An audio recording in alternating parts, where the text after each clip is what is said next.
Hello students, welcome to the address of learning YouTube channel. आज हम लोग जो है फाइनल अकाउंट का कुछ इंट्रोडक्शन क्लास करेंगे।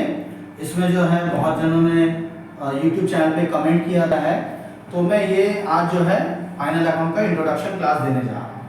तो फाइनल अकाउंट जानते हैं फाइनल अकाउंट क्या होता है। तो फाइनल अकाउंट बिजनेस में सबसे लास्ट अकाउंट होता है, और ये जो अकाउंट होता है तीन बेसिक कॉन्सेप्ट पे होता है।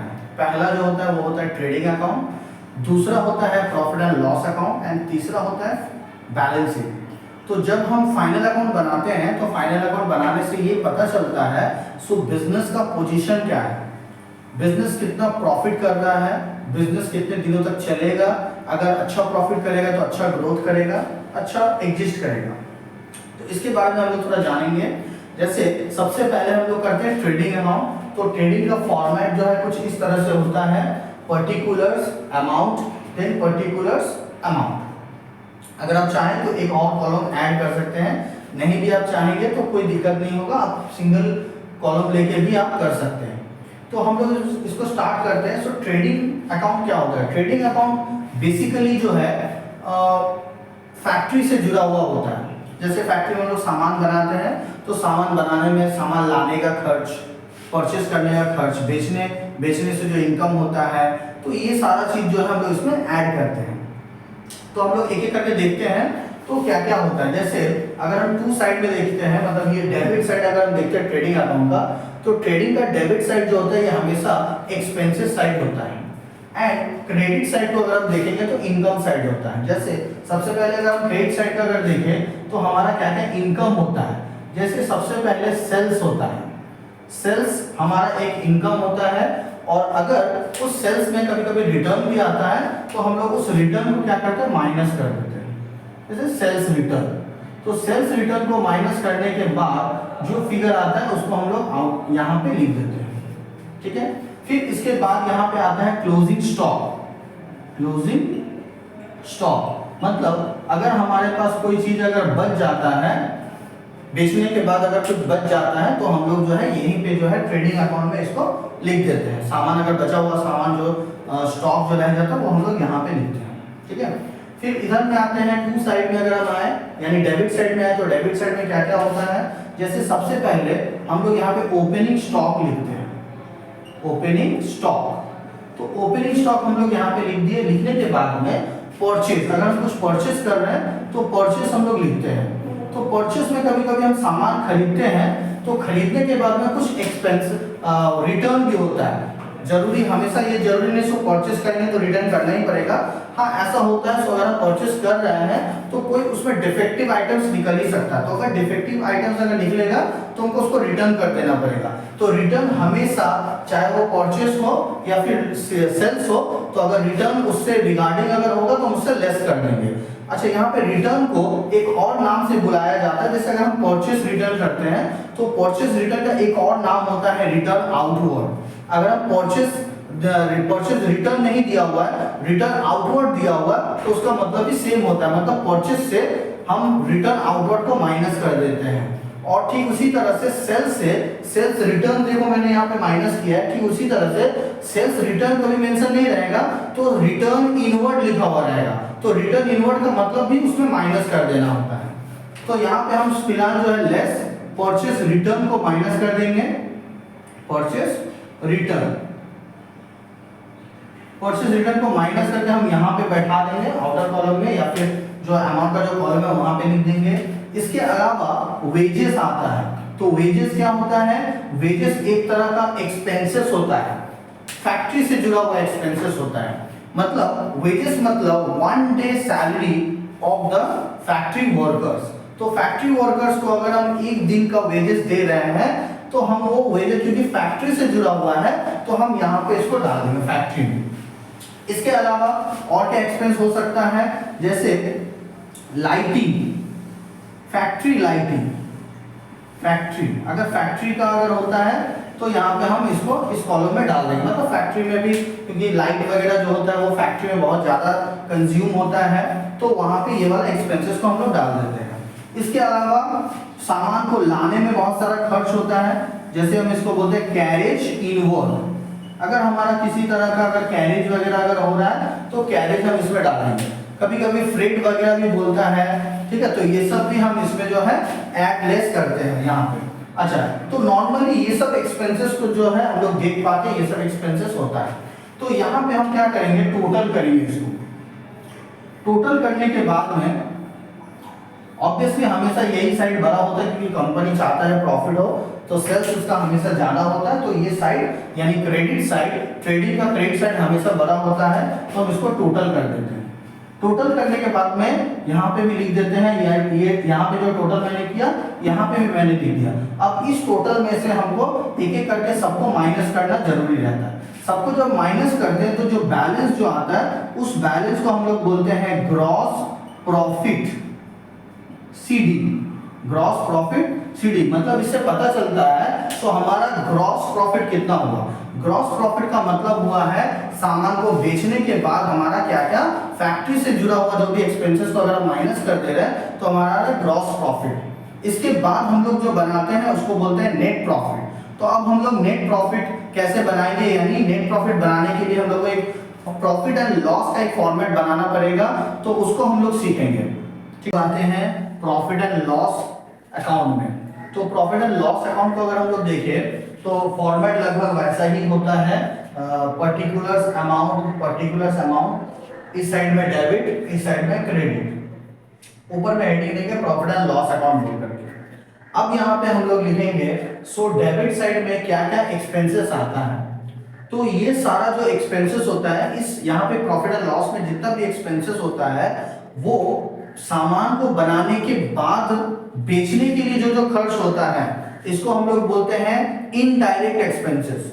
मतलब प्रोडक्ट को बनाने में तो प्रोडक्ट को हम लोगों ने बना लिया, अब प्रोडक्ट को बनाने के बाद अब जो जो चीज का खर्च होता है उस खर्च को हम लोग इनडायरेक्ट एक्सपेंसेस बोलते हैं। जैसे सामान को बेचने के लिए सबसे पहले हमको गोडाउन में रखना पड़ेगा, तो गोडाउन का एक्सपेंसेस हो गया। गोडाउन अगर रेंट पे ले रहे तो रेंट उसका देना पड़ेगा।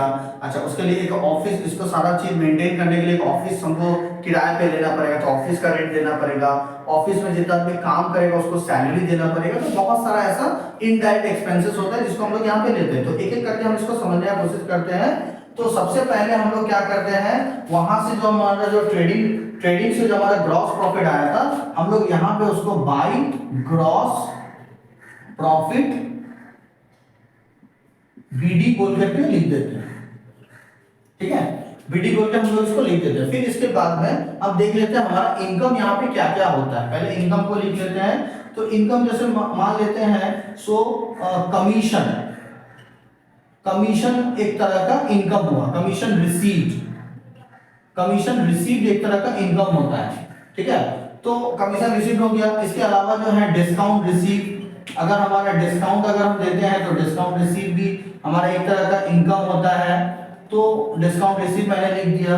फिर इसके बाद हम लोग आते हैं बैड डेट रिकवर्ड। तो बैड डेट क्या होता है, सबसे पहले जानते हैं बैड डेट क्या होता है। बैड डेट का मतलब होता है अगर हम कोई सामान किसी को बेच रहे हैं तो वहां से जैसे सपोज हम किसी को 50,000 का सामान बेचे, तो ऐसा होता है सो वो 50,000 हमको पूरा नहीं दे पाएगा।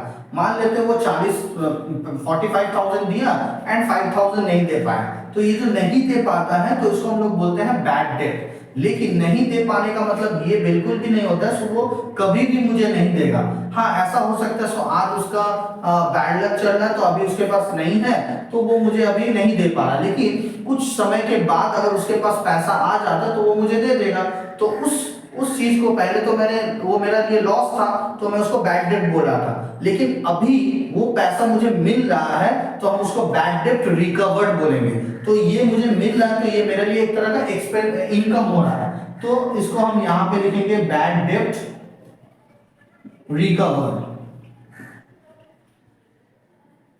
अच्छा, क्वेश्चन में कभी कभी प्रोविजन फॉर बैड डेट दिया हो रहता है क्रेडिट साइड में, तो हम यहाँ पे क्रेडिट साइड में लिख देंगे प्रोविजन फॉर बैड डेट। तो ये यहाँ पे हम लोग लिख देंगे। तो ये सब जो है हमारा एक तरह का जो है इनकम हो रहा है। अब हम चले जाते हैं डेबिट साइड में जो हमारे लिए एक तरह का एक्सपेंस हुआ। तो एक्सपेंस में सबसे पहले हम क्या एक्सपेंस करते हैं, जैसे अगर हमको किसी को सैलरी देना होगा, क्योंकि ऑफिस में काम करेगा तो ऑफिस को सैलरी देना पड़ेगा। ऑफिस का रेंट हो सकता है, तो ऑफिस का रेंट अगर होगा तो रेंट देना है मुझे। अगर ऑफिस में किसी भी तरह का एक्सपेंसेस हो तो ऑफिस एक्सपेंसेस लिख देंगे, तो ऑफिस एक्सपेंसेस हो रहा है। अच्छा, ये भी एक तरह का one kind of indirect expenses है। अच्छा, फिर किसी तरह का जनरल एक्सपेंसेस होता है, तो जनरल एक्सपेंसेस भी लिख देते हैं। अच्छा, जब हम प्रोडक्ट बेचते हैं तो हम डिस्काउंट देते हैं। अगर हम डिस्काउंट दे रहे हैं तो हमारे लिए लॉस हो रहा है, तो लॉस हमेशा डेबिट साइड में आता है। तो टू डिस्काउंट देते हैं, अगर डिस्काउंट देते हैं तो डिस्काउंट अलाउड कहा जाता है, लेकिन अगर डिस्काउंट लेते हैं तो डिस्काउंट रिसीव बोलते हैं, वो इनकम कहलाता है। अच्छा, इसके अलावा और क्या हो सकता है? इसके अलावा हो सकता है सैलरी हो गया, रेंट हो गया, ऑफिस एक्सपेंसेस हो गया। अच्छा, ऑफिस लाइटिंग हो सकता है, ऑफिस लाइटिंग। फिर उसके बाद इलेक्ट्रिसिटी हो सकता है, इलेक्ट्रिसिटी। अच्छा, फिर उसके बाद और क्या हो सकता है? उसके बाद हो सकता है सो अगर इससे जुड़ा हुआ, जैसे सेलिंग से जुड़ा हुआ किसी भी तरह का एक्सपेंसेस अगर होता है, जैसे एडवर्टाइजमेंट हो गया, एडवर्टाइजमेंट किसी तरह का एक एक्सपेंसेस हो गया, एडवर्टाइजमेंट हम कर रहे हैं। अच्छा, इसके अलावा जो है हम लोग देख पाते हैं सो किसी भी तरह का अगर इंश्योरेंस अगर होता है तो इंश्योरेंस, प्रोडक्ट पे इंश्योरेंस भी करवाया जाता है, तो इंश्योरेंस भी एक तरह का एक्सपेंसेस होता है। अगर किसी तरह का रिपेयर्स अगर हो रहा है तो रिपेयर्स भी एक तरह का एक्सपेंसेस होता है। अच्छा, किसी भी तरह का अगर मशीन अगर हमारे पास में है, फैक्ट्री में मशीन है लेकिन डेप्रिसिएशन हो रहा है, तो ये एक इनडायरेक्ट एक्सपेंसेस होता है। तो डेप्रिसिएशन भी जो है हम लोग यहाँ पे लेते हैं। तो डेप्रिसिएशन बहुत सारा चीजों पे हो सकता है, जैसे डेप्रिसिएशन ऑन फर्नीचर हो सकता है, डेप्रिसिएशन ऑन बिल्डिंग हो सकता है। तो किसी भी तरह का अगर डेप्रिसिएशन होता है तो हम लोग यहाँ पे लिखते हैं, ठीक है। अच्छा, फिर इसके बाद आते हैं हम लोग सामान बेचने के लिए हम लोग को बार बार जो है कहीं जाना ना पड़ता है, तो उसमें एक तरह का ट्रैवलिंग एक्सपेंसेस लगता है, ठीक ना। तो यहाँ पे हम लोग ट्रैवलिंग एक्सपेंसेस लिख दे रहे हैं, ट्रैवलिंग एक्सपेंसेस, तो ये हम लोग यहाँ पे लिख देते हैं। इसके अलावा जो है हमारे पास बैड डेब्ट हो सकता है, ठीक ना, तो मैंने यहाँ पे बैड डेब्ट लिख दिया, टू बैड डेब्ट। अच्छा, इसके अलावा और क्या हो सकता है? बैड डेब्ट भी एक तरह का लॉस होता है, तो बैड डेब्ट लिख देंगे। इसके अलावा जो है हो सकता है कमीशन, अगर कोई हमारा सामान, हम किसी से सामान खरीद रहे हैं तो उसको हमको कमीशन पे करना पड़ रहा है, बेच रहे हैं तो कमीशन पे करना पड़ता है, तो कमीशन पेड, कमीशन पेड। अगर कमीशन पेड कर रहे हैं तो हमारे लिए एक्सपेंसेस है, लेकिन अगर कमीशन रिसीव कर रहे हैं तो हमारे लिए जो है इनकम है। अब हम क्या करेंगे, यहाँ पे टोटल सबको इस साइड में टोटल को ऐड करेंगे। इसमें भी कंपनी हमेशा चाहता है सो हमारा प्रॉफिट हो, तो इसको हम टोटल ऐड करते हैं। टोटल ऐड करके हम दोनों तरफ में लिखते हैं, जिधर में बड़ा अमाउंट होता है वो अमाउंट को दोनों तरफ लिखा जाता है। तो दोनों तरफ मैंने लिख दिया। लिखने के बाद में यहाँ से सबको एक एक करके सबको माइनस करते चले जाते हैं। माइनस यहाँ तक माइनस करेंगे, लास्ट जो रहेगा वहां तक माइनस करेंगे। माइनस करने के बाद जो बचता है, जो बैलेंस बचता है, उस बैलेंस को हम क्या करेंगे, यहाँ पे लिखेंगे टू नेट प्रॉफिट। क्या लिखेंगे?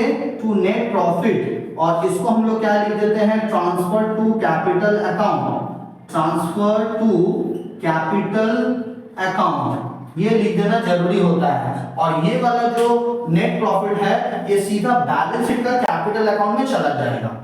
इसके बाद हम लोग जो है बनाएंगे बैलेंस शीट। तो बैलेंस शीट का फॉर्मेट मैं अभी आपको बताने जा रहा हूं। अब हम लोग आते हैं बैलेंस शीट का पोर्शन में, जो कि सबसे लास्ट पोर्शन है बैलेंस शीट। तो बैलेंस शीट में अगर हम स्टार्ट करेंगे इसको, तो इस तरह का फॉर्मेट होता है। लायबिलिटीज का, अमाउंट का, एसेट का एंड फिर अमाउंट का, इस तरह का ये कॉलम रहता है, ठीक है। तो इसमें हम लोग जो है एसेट एंड लायबिलिटीज को अलग अलग जो हम लोग सेग्रीगेट कर देते हैं। तो लायबिलिटी साइड में सबसे पहले हम लोग देखते हैं तो क्या क्या इसमें आता है। जैसे लायबिलिटी साइड में अगर हम लोग देखिए तो सबसे पहले हम लोग कैपिटल डालते हैं। तो कैपिटल मींस ओपनिंग कैपिटल सबसे पहले हम लोग लिखते हैं। तो ओपनिंग कैपिटल अगर हमारा कुछ अगर है तो हम लोग ओपनिंग कैपिटल लिखते हैं। तो जो बैलेंस शीट में आप लोगों को जो भी कैपिटल दिखेगा वो हमेशा ओपनिंग कैपिटल रहता है, ठीक है। अच्छा, इसमें हम लोग क्या करते हैं, ऐड करते हैं फर्दर कैपिटल। मतलब अगर कंपनी कोई भी पार्टनर अगर बीच में अगर कोई कैपिटल अगर इन्वेस्ट करता है तो हम लोग उसको इसमें ऐड कर देते हैं। फिर ऐड क्या करते हैं, इंटरेस्ट ऑन कैपिटल। जैसा कि अगर कोई कैपिटल अगर बिजनेस में कोई अगर इन्वेस्ट करता है तो उसको उसके बदले में इंटरेस्ट दिया जाता है। जैसे अगर हम वही पैसा अगर हम बैंक में डिपॉजिट करें तो हमको इंटरेस्ट मिलेगा, ठीक उसी तरह से अगर हम यही पैसा जो है अगर बिजनेस में अगर लगाते हैं तो हमको इंटरेस्ट मिलता है। तो इंटरेस्ट को हम यहाँ पे ऐड कर देते हैं, ठीक उस तरह से। फिर इसमें हम लोग नेट प्रॉफिट को भी ऐड करते हैं, जो कि हम लोगों का प्रॉफिट एंड लॉस अकाउंट जो पिछले बार हम लोगों ने बनाया था प्रॉफिट एंड लॉस, वहां से जो नेट प्रॉफिट आता है उसको हम लोग ऐड कर देते हैं। इतना सब ऐड करने के बाद में जो भी आता है इसमें हम लोग लेस करते हैं ड्राइंग्स। ड्राइंग्स का मतलब क्या होता है, तो ड्राइंग्स का मतलब पार्टनर या जो ओनर है बिजनेस का वो कुछ पैसा अपने घर लेके जाता है, कोई रीजन से वो पैसा विड्रॉ करता है। अगर वो बिजनेस से विड्रॉ कर रहा है इसका मतलब उसका कैपिटल से जो है वो लेस हो जाएगा। तो यहाँ पे हम इसको माइनस कर देंगे। माइनस करने के बाद में जो आएगा उसको हम लोग बोलेंगे, उसको हम लोग लायबिलिटी साइड में लिखते हैं। अच्छा, फिर इसके बाद हम लोग क्या करते हैं, जैसे सन्ड्री क्रेडिटर्स, तो ये हम लोग का लायबिलिटी होता है सन्ड्री क्रेडिटर्स। सन्ड्री क्रेडिटर्स को लिखते हैं। देन हम लोग क्या होता है, bills payable. Bills payable, bills payable को हम लोग इसको लिखते हैं इधर में। बिल्स पेएबल लिखने के बाद में अगर किसी तरह का जो है लोन होता है, बैंक लोन, बैंक लोन, अगर किसी तरह का लोन अगर होता है तो लोन हम लोग लिखते हैं। फिर उसके बाद जो है आउटस्टैंडिंग एक्सपेंसेस, आउटस्टैंडिंग एक्सपेंसेस अगर किसी तरह का अगर होता है तो ये हम लोग लिखते हैं, ठीक है। अच्छा, तो ये सब जनरली यही सब जो है कुछ कुछ एंट्रीज वगैरह आता है, ठीक ना। अच्छा, इसके बाद जो है और जो आता है वो है income received in advance. Income received in advance, तो अगर एडवांस इनकम अगर होता है तो हम लोग इसको यहाँ पे लायबिलिटी साइड में लिखते हैं। फिर आते हैं एसेट साइड में। तो एसेट में क्या क्या आता है वो हम लोग चेक कर लेंगे। जैसे गुडविल, कंपनी का जो गुडविल होता है वो हमेशा एसेट्स होता है। तो गुडविल क्या होता है, गुडविल का मतलब हो गया सो फ्यूचर में आने वाला इनकम जो आपने आज जो है कमा के रखा है, फ्यूचर में वही कमाया हुआ चीज जो है आपको मिलेगा, उसको हम लोग बोलेंगे गुडविल बोलेंगे। क्या बोलेंगे, गुडविल। तो गुडविल हम लोग लेते हैं। गुडविल के अलावा कुछ ट्रेडमार्क आता है, ट्रेडमार्क भी गुडविल की तरह ही होता है। फिर इसके बाद जो है लैंड एंड बिल्डिंग होता है, लैंड एंड बिल्डिंग, तो लैंड एंड बिल्डिंग भी कंपनी का एसेट्स होता है। फिर उसके बाद फर्नीचर होता है, फर्नीचर, फर्नीचर भी कंपनी का बिजनेस का एसेट्स होता है। फिर प्लांट एंड मशीनरी भी, जो कि प्लांट एंड मशीनरी जो कि हम लोग एसेट, इसको एसेट में डालते हैं और फैक्ट्री वगैरह में सब होता है तो इसको जो हम लोग एसेट्स में डालते हैं। इसके अलावा सन्ड्री डेब्टर्स अगर होता है, सन्ड्री डेब्टर्स, तो सन्ड्री डेब्टर्स जो है हम लोग यहाँ पे लिखते हैं।